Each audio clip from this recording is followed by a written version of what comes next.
As the nation observes Memorial Day on Monday, many people are still unaware of the true meaning behind the holiday. Yeah, in fact, a recent poll showed over a third of people surveyed were unsure about the difference between Memorial Day and Veterans Day. So to help clear this up, we're joined now by retired Marine Corps Lieutenant Colonel Hal Kempfer, a veteran of multiple wars and frequent ABC7 contributor, to give us some perspective. Hal, thank you so much for joining us. Thank you for your service, of course, and let's talk about that. A lot of people are excited about Monday because it's a day off from work in normal times where there's work to be done. They want to go to the beach, go outside, and don't think about why they have this day off. So let's get into why exactly it is we observe Monday. Well, during Memorial Day, its roots go back to the Civil War. It was a day of remembrance of Civil War veterans that passed away. It was first called Declaration Day.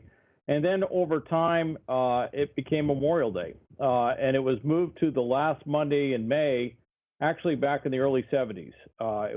They decided to standardize it, a standard day. I will tell you, veterans get a little frustrated when you hear the term Happy Memorial Day weekend. It's a day of remembrance. I mean, there's nothing wrong with saying Happy Holiday Weekend, but Memorial Day is a very somber occasion. Absolutely. You know, we've talked about honoring those who've died in combat, but what about those who've perished outside the battlefield?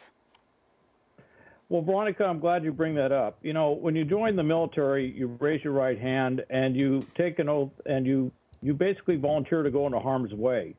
And there's a lot of great, veterans, military service members who are out there doing just the tough work of military training and operations outside of the traditional combat zone. And they too have had to pay the ultimate sacrifice. I think of some pilots last year who are flying just a standard night refueling mission off of Japan.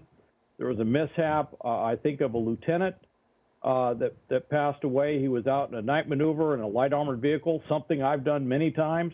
And there was a problem with the road, and the vehicle went down a gully, and he yelled to his troops, everybody get down, but he couldn't get down himself, and he paid the ultimate sacrifice. So we need to honor everyone who served and has basically made that oath to serve our country and to put themselves into harm's way. Especially because a lot of people serve during peacetime and spend their entire time in the military without during an active war. That hasn't been the case for the United States for a long time with the war in Afghanistan.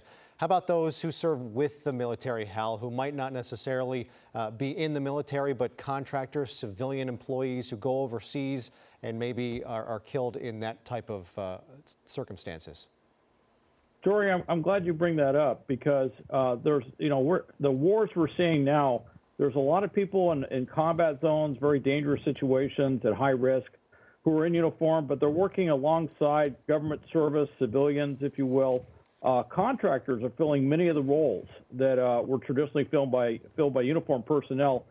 And they're not there, when they say contractors, they're not, the money is one thing, but they're there because of the love of service, camaraderie, and a desire to serve their country. And if you look at a variety of battles that have taken place around the world, of course, all politics aside, Benghazi was a very fierce battle. Those personnel that were killed, those fighters, they were contractors, but every one of them was a true patriot, and we need to honor them as well. A good reminder to keep so many people in your thoughts this weekend. We appreciate your time, Hal, and your service. Thanks so much for being with us this weekend. Thank you, Veronica. Thanks, Rory.